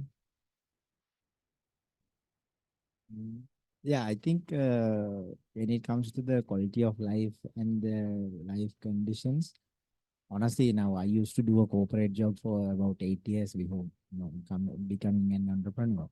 So I believe that still doing a job is a really good option all the engineers would have. And I'm not saying it's a bad option, honestly. But actually, we can maintain the same quality of life that we have as a professional working for a company, being an entrepreneur as well. But I think one of the misconceptions is we have more freedom and more time for our own when we are doing our own business. It's not like that. And even when some people, when they are doing a business, they think that corporate people have plenty of free time and all that. Honestly, it's not like that. If you're actually an engineer and if you have a huge team and all that, I know that I'm pretty sure you will understand what I'm saying, because it's actually stressful out there as well, and it's an immense responsibility as well. And honestly, I also have had that responsibility, so I know pretty well that it's also not easy, and it's also stressful. We have to work long hours and all that, and but still you can make good money out of that as well.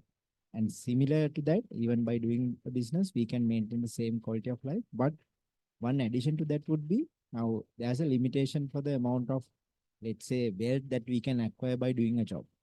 Now, when we hear about hear that Bill Gates wealth is 100 billion, nobody can actually acquire wealth of 100 billion or even $1 billion or even like $10 million during their lifetime with salaries and all. Basically, their wealth is actually accumulated with the stake that they have in companies mostly. So basically, their investment portfolio. So when we are actually building our own company, we have a stake in there. There's a value for it, and when we build that company, we actually increase our personal wealth, because there are certain exit strategies we can do, like let's say a merge or acquisition or IP or something like that. So there are ways to realize that wealth one day. So that is why this startup has become, or entrepreneurship has become, a very lucrative business, a lucrative opportunity, especially for engineers to, if they're really keen on the monetary aspect of it. Plus, you can actually create some good value for the society as well. I think in terms of quality of life, that is a great, now even when we are working for a company, it is a great satisfaction to work for a well-reputed company and do a great job. And so it's actually more rewarding and more satisfying to create something completely new and solve a problem and help the community create value, provide employment opportunities and all that. And I believe those are the, that is my take on this one. And honestly, that is why I believe that there is a really good opportunity to maintain our quality of life and all that. And that is why I would recommend all these fresh graduates and everyone not to get caught up with the trap of going for the highest salary. Even when I graduate, I actually went for the highest salary, and that is not a bad option, but there are better options out. I hope the questions, the answer you got well. There's a one question in the chat, so I'll give it for the Engineer Kirti. He asked, how do you delegate your work when team is growing? And one more thing I want to add to Mahesh's question. So I think it's I think Migara was the best one to compare in both worlds, right? Because he was there in both, I mean, like both work life and entrepreneurial life. So my thinking is little different. So I think it's a matter of locus of control, right? It's a mental thing. So I mean, he or she, like, if they have an external locus of control, like they always think that I'm not a person like that. So better that kind of person not to come into the entrepreneurial journey, right? If someone has that kind of internal locus of control, then okay, he cannot be in a company's environment. Like he always try to do things on his own and he tries to go out. Like, see, that kind of a person, if you identify your mentality, you should, I mean, if you are in an organization, either you should quickly drive up to the corporate ladder, like say CXO level. If you don't have that kind of opportunity in that organization, better to leave and start your own thing. But the thing is, like in the education system, we have given certain boundaries. Therefore, again, the matter of external locus of control, like education system is, I mean, we also came through the same education system, but our brains were not spoiled like that. So then, we if we blame on education system, then again, it's a education system. What it can do is it can slightly encourage, and the external ecosystem is also now in the university level. We are encouraging them, giving the same recognition, but at the same time, it should come from the person. So then it's the mindset of the person. So answering to that question about the delegation, like I said at the very beginning, it's about the leadership, right? You should understand who is the best fit, right? So maybe the person may not be having the highest level of education qualifications in your organization, right? If we, let's say, if we want to uh, delegate something to a person, make sure we delegate that person, delegate that thing to a person who has the accountability, who has that kind of personal qualities. Now, I remember there was a question from one of the other panelists about the mistakes. What kind of mistakes? When we delegate something, we expect them to do some mistakes. But having that understanding, I expect them not to do the careless mistakes, right? That is the bad part, right? Because if they do the careless mistakes, then we cannot do anything to them, right? That means the person is not really putting their effort and the focus into the matter, right? So we want to identify the people who can put some effort, who has that willingness to change and learn, right? And then they can become good leaders in the organization. That is how we delegate things to a person when the organization is growing. So I hope you understood that principle. Right? So most importantly, we should know whether that person is putting the right level of effort, right, to the matter that was delegated. I think Engineer Kirti, you a good answer. I hope you got it. So finally, giving a conclusion note for this one, I would like to invite Engineer Tharindu to answer this question, representing the whole total panel. So last question is, what advice would you give to engineers with innovative ideas but uncertain about starting their own business? Innovating ideas. They have the innovative ideas, but they're uncertain about their startup. So what advice would you give to them? Okay, cool. So startup is always uncertain. We don't know whether it's gonna work. So as we talk about throughout this discussion, we always talk about this idea validation. I don't want to repeat that again, but idea validation is very important. So I will tell a method to do that because there is a there's a concept we learned throughout this when we starting up and as when we're going through this journey. The lean canvas model, like you can search online lean canvas model. So it's not a, like a comprehensive, not a complex business plan, because when we actually think of ideas, sometimes we think of like putting our business plan. But this is lean canvas is a very one-page document where you can write down all your write down all the things that you're going to do, like what's the problem you are trying to solve, what's the solution that you're actually trying to build, who is going to be your early customers, early users, who will be your customers. I mean, customers is like who has this problem, what is your revenue model, what is your costing model, what can be your value proposition, what is your unique advantage. So all these things you can put it into one document, and after that you can, if you're already doing a job, you can actually, while you're doing a job, you can start validation, talking to the potential early customers and validate, and then you can maybe build a prototype, maybe build a MVP. MVP is a minimal viable product. That means like we build a product with a minimal features to solve that problem. So these concepts you can learn a lot online. This lean canvas, MVP. So those terms is enough. So actually you can search and gain a lot of knowledge. And following a lean model is the best way to actually validate the idea. So validation is the main thing. And you can follow this technical process to validate. So I think that's a proven method to do that. Thank you very much, Engineer Tarendu. I think we have spent a very nice 2 hours with our 3 panel members. I think it was more than very good. I think it's a more like casual talk. That's why when we are initiating this discussion, and what I want was is to be more casual discussion than a very official one.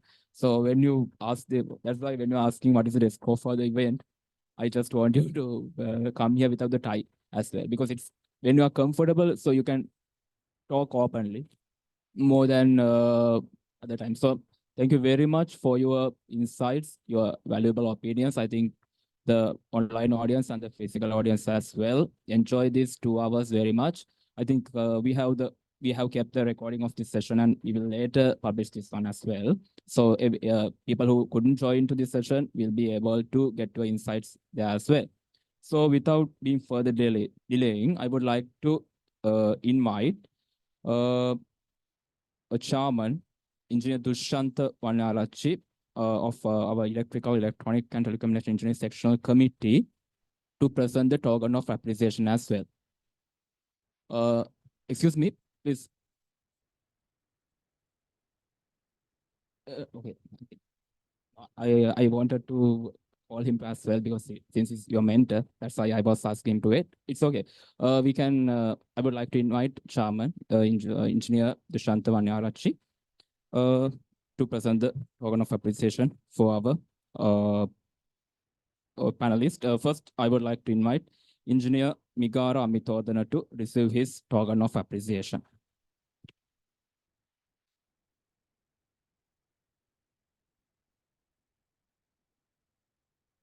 Next, I would like to invite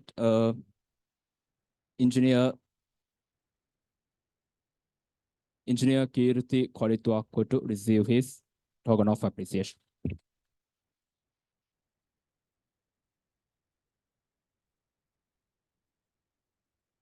Finally, I would like to invite Engineer Tharindu Dissanayaka to receive his token of appreciation.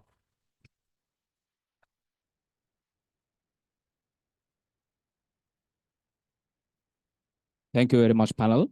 I would like to invite Engineer Dushanta Vanyarachi to deliver the vote of thanks. Thank you, Engineer Shah. Actually, before giving the closing remarks, I should appreciate the moderation given by our young engineer Ishara Karnaratna. Actually, it was an assignment that I have been given to him. I think he has been very successful. So I want to invite one of our council member in ISL, Engineer Mahesh, to give him a token of appreciation on behalf of the sectional committee. Engineer Ishara, thank you very much. Come forward and accept our appreciation.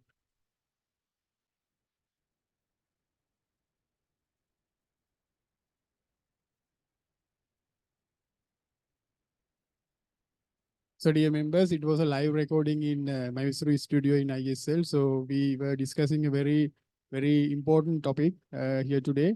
So as a sectional committee, our main intention is to give almost all knowledge, experience, and exposure to our members in the technical aspect, non-technical aspect, as well as the key areas such as entrepreneurship. So this is one of a start that we had took today with a key 3% in the industry. They have started from zero and they have like in a super marvelous position, and very importantly, they have managed the COVID situation, this economic recession situation, and still they are calling themselves as entrepreneurs. So that is the success story behind them. So we, as a sectional committee, we should really appreciate their valuable contribution given to us by allocating time, because time is money, money is time for entrepreneurs. So they have spent 3 hours with us without any benefit. So what they have done is to improve the knowledge and experience of membership. So thank you very much, Engineer Miga Ramitodara, Engineer Kirti Kodituaku, and Engineer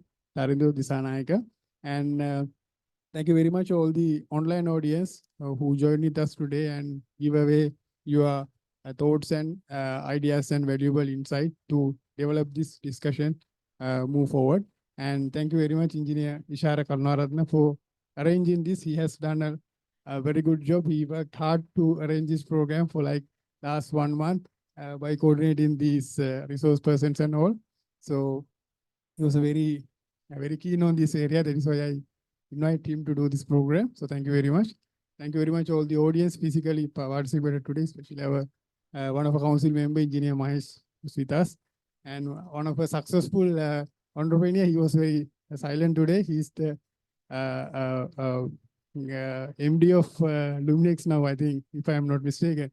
So thank you very much, Kusum, for joining with us today. So thank you very much, all the members. And this recording will be uploaded to our social media very soon. So be live with us, be engaged with us. Have a good night. Thank you very much.